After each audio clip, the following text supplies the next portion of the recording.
9 August क्रांतीदिनी समाजसेवक एकत्र येत कार्यक्षम अधिकारी चले जावचा नारा दिलाय। 9 ऑगस्टला देशवासियांनी इंग्रजांच्या विरोधात चले जावचा नारा, या नाऱ्यातून क्रांती घडत देशात स्वातंत्र्य मिळाले। आजच्या या 9 ऑगस्ट क्रांती दिना रोजी सोलापुरातील विविध समाजसेवक एकत्र येत विविध विभागात काम करणाऱ्या अकार्यक्षम अधिकारी चले जावचा नारा देत या अधिकाऱ्यांविरोधात लढून सर्वसामान्यांसाठी बंद करण्याचा निर्धार केला। यावेळी चैतन्य घोडके, कबीर तांडुरे, डी पांढरे, मिथुन कांबळे, भिवा वावरे आदींसह उपस्थित होते।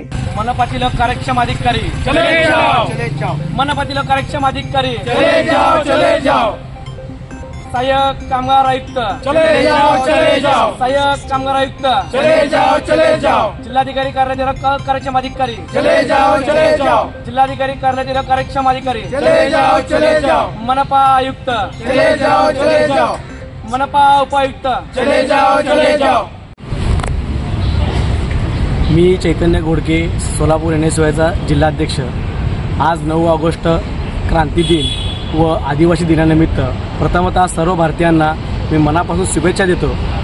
आज इथे महानगरपालिकेमध्ये विविध क्षेत्रात काम करणारे सामाजिक कार्यकर्ते आम्ही जमलेलो आहे। आजच्या क्रांतीदिनी महात्मा गांधींनी इंग्रजाविरोधात चले जाओचा नारा दिला होता। त्यातूनच देशात एक मोठं बंड तयार होऊन इंग्रजापासून आपल्याला स्वातंत्र्य मिळालं, ही सुरुवात होती।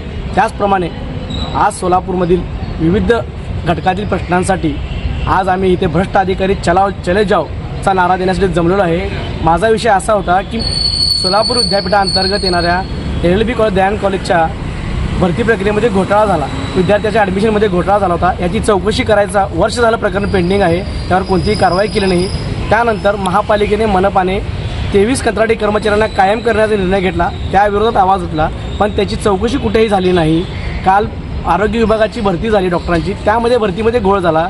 पुरावे असताना देखील कुठलीही कारवाई झाली नाही किंवा त्यावर काही ॲक्शन घेतली गेली नाही। या अशा भोंगळ कारभार करणाऱ्या भ्रष्ट अधिकाऱ्याविरुद्ध चले जाओची मोहीम आज या क्रांतीदिनी आम्ही सुरुवात करणार आहोत।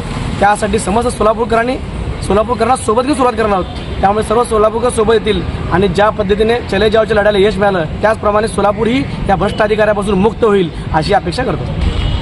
नमस्कार, मी डी पांढरे, भीमरत्न बहुजन सामाजिक संघटनेचा अध्यक्ष आहे।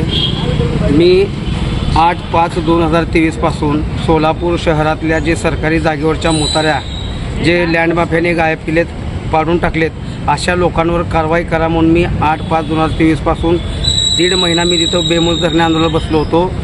तरीसुद्धा आज तगायत कुठल्याही लँड माफियावर किंवा महापालिकेचे मोतारे पाडणाऱ्यावर कुठलीही कारवाई केली नाही। मी 1.5 वर्ष होऊन झाले, आता 15 ऑगस्टला पूर्ण वर्ष होऊन 1.5 वर्ष होते। मी सगळा पाठपुरावा केला, 1.5 वर्ष झालं, माहिती अधिकार टाकतोय, पत्रव्यवहार करतोय, तरीसुद्धा सोलापूर शहरामध्ये एकही महिलांसाठी, माता भगिनींसाठी, वयोवृद्ध आईवडिलांसाठी मोताऱ्याची व्यवस्था नाही, काय नाही। BP शुगरचे पेशंट असतात, अनेक आयुक्त असतील, अतिरिक्त आयुक्त असतील, सहाय्यक आयुक्त असतील, उपायुक्त असतील, ह्या सगळ्याला माझ्या फायली चपराशापासून ते पुन्हा आयुक्ताच्या मॅडमच्या टेबलपाशी येऊन पडलेत। आणि आयुक्त मॅडम एवढं हे आहेत की गोरगरीब जनतेचं ऐकूनच घेत नाहीत, आमच्यासारखेच ऐकून घेत नाही। थोडं चिडचिडपणा असतंय, हां ठीक आहे, जावा, चला, निघा, आता येऊ नका, नंतर येऊ नका। अहो, तुम्ही सोलापूरच्या आयुक्त आहात, तुम्ही सोलापूरच्या आता सध्या प्रथम नागरिक आहात। सोलापूरच्या सामान्य नागरिकांच्या अडीअडचणी आम्ही आयुक्तांना सांगायच्या नाही तर सांगायच्या कुणाला, आम्ही जायचो कुणाकडं? आता सध्या काय सोलापूरमध्ये नगरसेवक आहेत किंवा महापौर आहेत, त्यांच्या घरी जाऊन, त्यांच्या दारात जाऊन, त्यांच्या ऑफिससमोर बसून आमच्या वेदना सांगायला आज 1.5 वर्ष झालं मी पाठपुरावा करतोय। एकाही पाडणाऱ्यावर कुठला गुन्हा दाखल केला नाही। सोलापूर शहरामध्ये कुठल्या महिला आणि जेंट्ससाठी मोतारीची व्यवस्था केली नाही। आणि स्मार्ट सिटी करोड रुपयाचा पैसा गेला कुठं? 2012ला सोलापूर महानगरपालिका स्मार्ट सिटीमध्ये नंबर असताना, समावेश झालेला असताना करोड रुपयाचा पैसा गेला कुठं? आज स्मार्ट सिटीच्या नावाखाली सोलापूर महानगरपालिकेच्या अर्धा किलोमीटर अंतरावर गोघाण जे आज म्हणतात ना, ई टॉयलेट लाखो रुपये मातीत तिथं घाणीमध्ये पडलेले आहेत। अशा अनेक मोतारे सोलापूर शहरातल्या ते घाणीच्या साम्राज्यामध्ये आहेत, त्याची स्वच्छता नाही। आणि ई टॉयलेटची स्वच्छता करणारे जे एजंट नेमलेत, कंपन्या आहेत धुणाऱ्या, कुलूप काढतात, फोटो काढतात, ऑफिसला पाठवतात, पण पुन्हा लॉक करून ठेवतात आणि महिन्याला बिलं उचलतात। त्यांच्यावर कारवाई झाली पाहिजे। आणि सोलापुरात लवकरात लवकर ह्या सर्व माता भगिनींसाठी, वयोवृद्ध लोकांसाठी मुतारीच्या मुताऱ्या बांधण्यात आल्याच पाहिजे। आणि ई टॉयलेट सगळे काढून टाकल्या पाहिजेत, कारण ई टॉयलेटमध्ये माणसं जायला घाबरतात। कुठं अडकून बसतंय काय म्हणून, मग आपल्या माता भगिनी कसं जाणार? त्यामुळे ते उपयोग नाही, कचरा कुंडीतला माल आहे. त्याच्यामुळं महिलांसाठी आणि पुरुषांसाठी वेगवेगळ्या मोटारी बसवल्या पाहिजेत. आणि मी आज जाहीर निषेध करतो. आज क्रांती दिन आहे. आज 9 ऑगस्ट दिवशी ह्या देशामध्ये मोठी क्रांती झाली. आज आदिवासी दिन आहे, क्रांती दिन आहे. मी सर्व भारतवासियांना शुभेच्छा देतो. आणि तसंच सोलापूर महानगरपालिका प्रशासनातील आयुक्त मॅडम असतील, कारंजी असतील, मी मुद्दामून नाव घेतो, घोलप साहेब असतील, सगळेच ह्यांचा मी जाहीर निषेध करतो. आणि ह्यांना ताबडतोब आज क्रांती दिनाचं जसा माझ्या मित्रांनी सांगितलं की देशामध्ये चले जावचा नारा होता, तसा उद्या सोलापुरात ह्या अधिकाऱ्यांना चले जाव म्हटल्याशिवाय आम्ही राहणार नाही. नमस्कार, माझं नाव कबीर तांडरे, एक सामाजिक कार्यकर्ता आहे. आपल्या सोलापूर जिल्ह्यामध्ये असंघटित बांधकाम संघटनेचा मी संस्थापक अध्यक्ष आहे. आपल्या सोलापूर जिल्ह्यामधील नोंदणीकृत बांधकाम कामगारांच्या याविषयी माननीय आपले सोलापूरचे आयुक्त साहेब गायकवाड साहेबांना आम्ही वेळोवेळी भेटून त्या ऑफिसमध्ये होत असलेल्या भ्रष्टाचाराबद्दल त्यांना वेळोवेळी पाठपुरावा केलो. परंतु गेंड्याच्या कात्रीचे आयुक्त साहेब कुठल्याही एजंटवरती किंवा ऑफिसमधल्या कुठल्याही स्टॉपवरती कुठलीही कारवाई करत नाही. ती विचारला गेल्याच्या नंतर आम्हाला पुरावे द्या म्हणते ती. त्या आयुक्त साहेबांना मी पुरावे सादर केलेले असताना सुद्धा कुठल्याही ऑफिसमधल्या स्टॉपवरती किंवा कुठल्याही एजंटवरती त्यांनी आतापर्यंत कुठली कारवाई केलेली नाही आहे. त्याचबरोबर ही जी गोरगरीब कष्टकरी कामगार आहे ते त्यांच्या नोंदणीसाठी एजंटाकडून 2,000, 2,500, 3,000 या पद्धतीने पैसे घेतले जात आहे. याच्याबद्दल माननीय आयुक्त साहेबांना पण मी वेळोवेळी सांगितलेलं आहे. तरीसुद्धा आयुक्त साहेब त्याच्याकडे काही लक्ष देत नाही.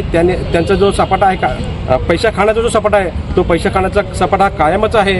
कारण मी कितीही वेळा भेटून त्यांनी सांगितलं की आमच्याकडे त्यांनी काही लक्ष देत नाही. परंतु आज 9 ऑगस्टच्या क्रांतीदिनी आम्ही निश्चय केलेला आहे, यापुढे जर आयुक्त साहेबांनी आमच्या मागणीचा योग्य त्या पद्धतीने विचार नाही केला तर आयुक्त साहेब चलो जायचं आम्ही निर्धार केलेला आहे.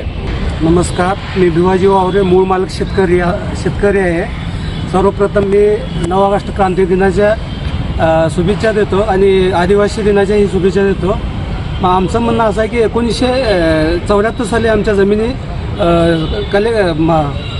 पुनर्वसन खात्यानं काढून घेतल्या. त्या जमिनी आजपर्यंत त्या जमिनीवर कब्जा वहिवाट आमच्या असून आजपर्यंत त्या जमिनीची मागणी आम्ही गेले 12 सप्टेंबर 2023 रोजी मागणी केलेली होती की ह्या जमिनी आम्हाला परत मिळाव्या. आणि त्या हिशोबाने त्या आंदोलन कलेक्टर कार्यालयासमोर चालू आहे आमचं. त्या आंदोलन चालू असून आत्तापर्यंत त्या आंदोलनाची कुठल्याही प्रकारची दखल ह्या शासनाने घेतलेली नसून ह्यांना भ्रष्टाचार करायला वेळ आहे पण शेतकऱ्याकडे लक्ष द्यायला या प्रशासनाला वेळ नाही. त्यामुळे सर्वप्रथम माझं म्हणणं असं आहे की कलेक्टरने स्वतःला माझं आव्हान आहे की त्यांनी चले जाव, ह्या सोलापूर जिल्ह्यातून त्यांनी निघून जायला पाहिजे. आणि त्यांना साधं शेतकऱ्यांच्या प्रश्नाकडे लक्ष देता येत नाही.